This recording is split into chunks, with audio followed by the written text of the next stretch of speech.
Welcome to the channel, dear travelers of Middle-earth. Tonight we delve into the most fateful words ever spoken in Ardar, the doom of Mandos. This divine decree shaped the very destiny of the Elves, binding their fate with sorrow and loss beyond reckoning. But why was it so absolute? And how did it ensure that the rebellion of the Noldor could never escape its shadow? The doom of Mandos was no ordinary curse. It was a prophecy, a judgment, and a divine truth that could not be revoked.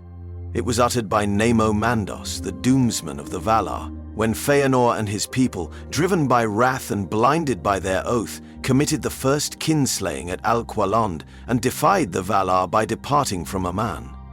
As they marched into exile, a dark figure stood upon the cliffs of the north, a herald, or perhaps Mandos himself, and pronounced their fate. His voice was solemn and terrible, foretelling that their rebellion would end only in sorrow, that their war against Morgoth would bring ruin, and that treachery would fester among them like a slow-burning fire. Yet the doom of Mandos was not merely a condemnation of their deeds, it was an immutable law of Ardar. For even the Valar, mighty though they were, could not undo what had been spoken. It was not their power to revoke the doom, nor did Mandos speak lightly. His words were not only the will of the Valar, but also the judgment of the very fabric of the world. For in the music of the Ainur, such fates had already been woven. The Elves were bound to the world, their spirits tied to Ardar for as long as it endured. But because of the doom, they would now suffer more than their kindred, tasting death by war and woe, while treachery from within would undo their greatest hopes. Evil shall come most upon them through treachery of kin to kin, it was said, so that in all their wars and councils they shall suffer from the fear of treason among themselves. And indeed, it was through betrayal that the greatest kingdoms of the Noldor would fall. But the doom was not just a sentence of suffering. It also foretold that, in the end, the Noldor would return to Aman only after great grief, and not all would find their way back.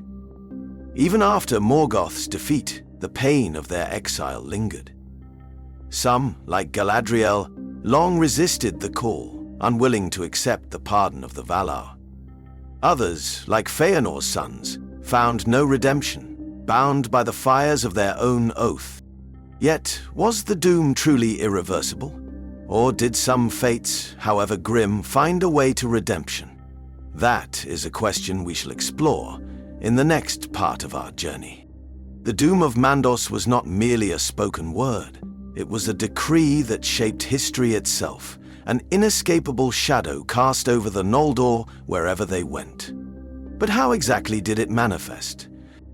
In the years following their exile, the Noldor faced hardship upon hardship, each tragedy proving Mandos' words true. As they arrived in Middle-earth in the year 1497 of the Years of the Trees, mere decades after the destruction of the Two Lamps, they were met with initial victories against Morgoth. But these triumphs were fleeting. The oath of Feanor, sworn upon the Silmarils, had already begun to corrode their unity. The first true test of the doom came when Feanor, in his wrath, pressed his attack against Morgoth too soon, without waiting for reinforcements. In the Dagor Nuin-Gileath, the battle under stars, he and his vanguard achieved a great victory, but it was short-lived. Feanor, reckless and defiant, pursued Morgoth to the very gates of Angband, where he was surrounded and struck down by Balrogs.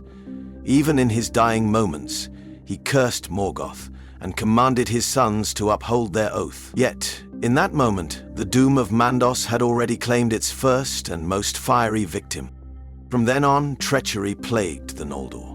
The city of Gondolin, the hidden jewel of the Elves, fell, not by open war, but by betrayal from within. Maeglin, consumed by envy and despair, gave up the city's secrets to Morgoth.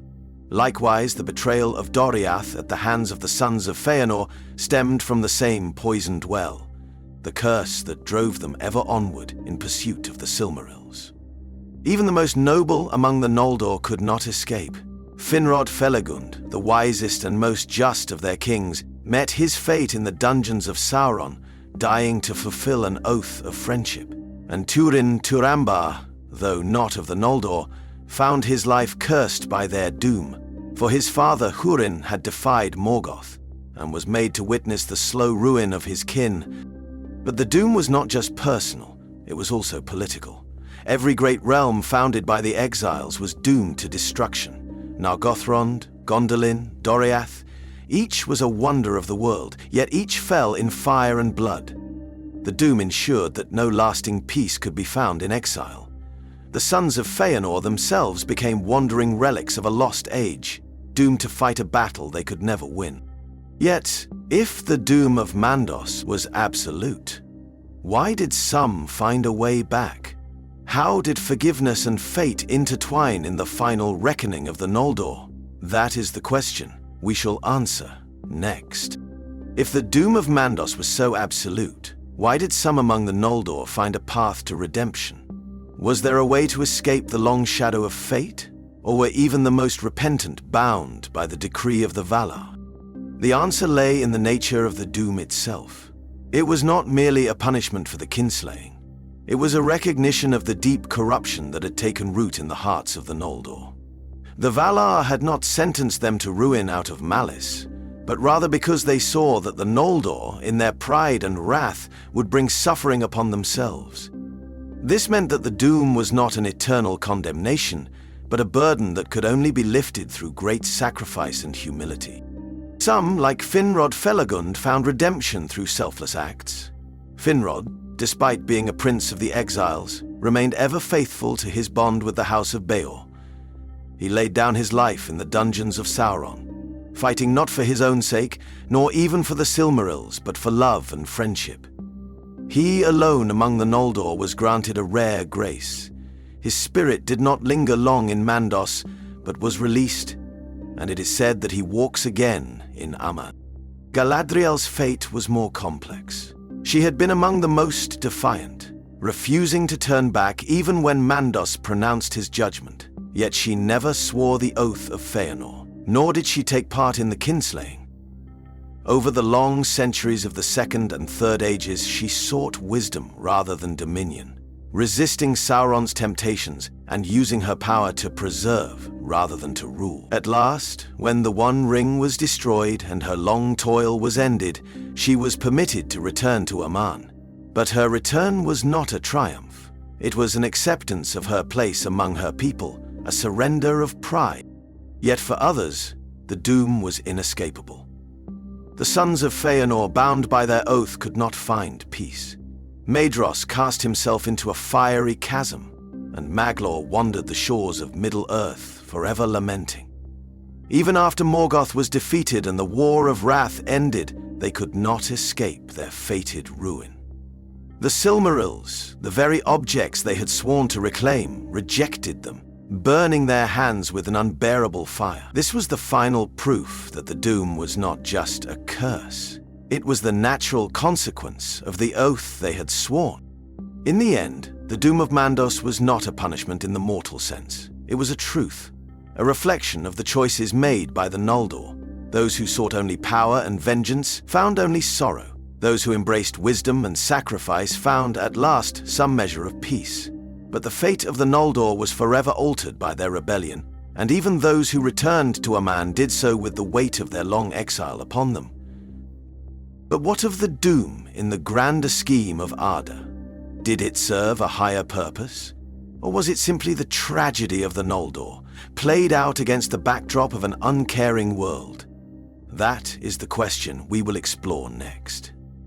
If the doom of Mandos was a curse upon the Noldor, was it merely a consequence of their actions, or did it serve a deeper purpose in the grand design of Ardar? Was it simply punishment, or was it a necessary thread woven into the music of the Ainu? To understand this, we must look beyond the sorrow of the Noldor and consider the fate of Middle-earth itself. The exile of the Elves did not only bring grief, it also brought change. The arrival of the Noldor in Beleriand shaped the history of Arda in ways even Mandos himself may not have fully foreseen. Had they remained in Aman, Morgoth's dominion over Middle-earth might have remained unchallenged for an age, unopposed by those with the strength and knowledge to resist him. It was the presence of the Noldor that turned the tide against Morgoth. at least for a time.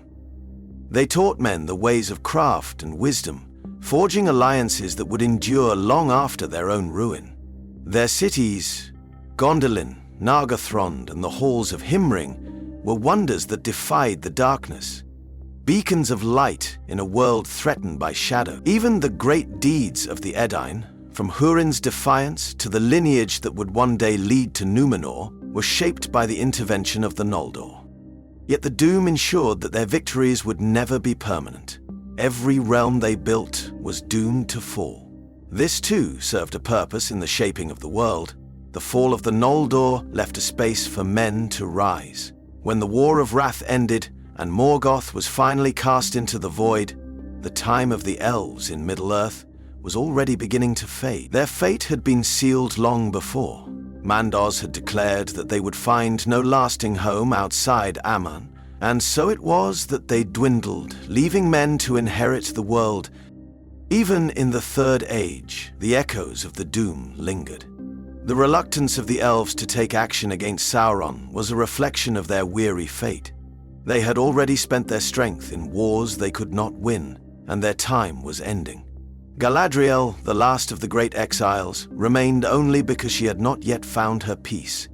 Even Elrond, wise and powerful, was bound by sorrow, for the doom of Mandos had made it so that the elves could never truly escape grief in Middle-earth.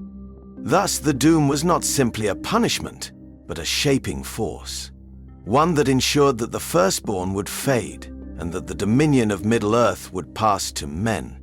The will of Mandos was not cruel, but it was absolute. It was a law as unchangeable as the music of the Ainur itself.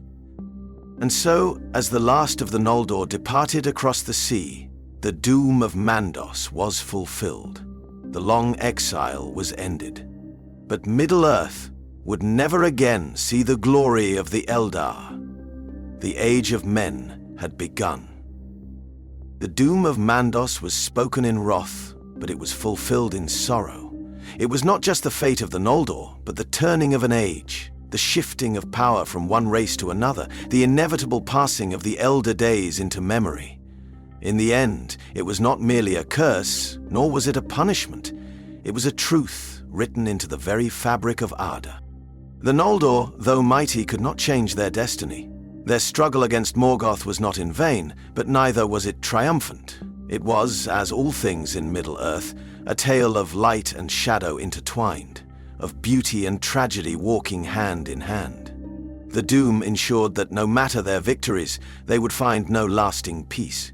They would always be wanderers, always be exiles, even in their own halls. And yet, despite their suffering, the Noldor left behind a legacy that would shape the world forever. Without them, there would have been no Beren and Luthien, no Turin Turambar, no Eärendil the Mariner to bring hope to the Valar in the final hour. Without them, the men of the West might never have risen to stand against the shadow, and Middle-earth might have remained under darkness. The doom of Mandos ensured that the firstborn would fade, but it also ensured that the world they left behind would be richer for their presence. Thus, as the last ships departed from the Grey Havens, carrying the remnants of the exiles back to the lands they had once forsaken, the doom came to its final resolution. Mando's words had been fulfilled. The long sorrow of the Noldor had played out, and the world had changed because of it. Middle-earth would never again see the splendor of the Eldar. The time of the Elves had ended, but as the wind carried the echoes of their songs across the empty lands, one could not help but wonder, was it truly a doom, or was it simply the nature of all things in Arda? That nothing, however great, may last forever. Thank you for joining us on this journey through the fate of the Noldor. If you enjoyed this tale and wish to explore more of Middle-earth's deepest lore, be sure to subscribe and let us know what mysteries you would like to uncover next. Until then, may the stars shine upon your path. Namari.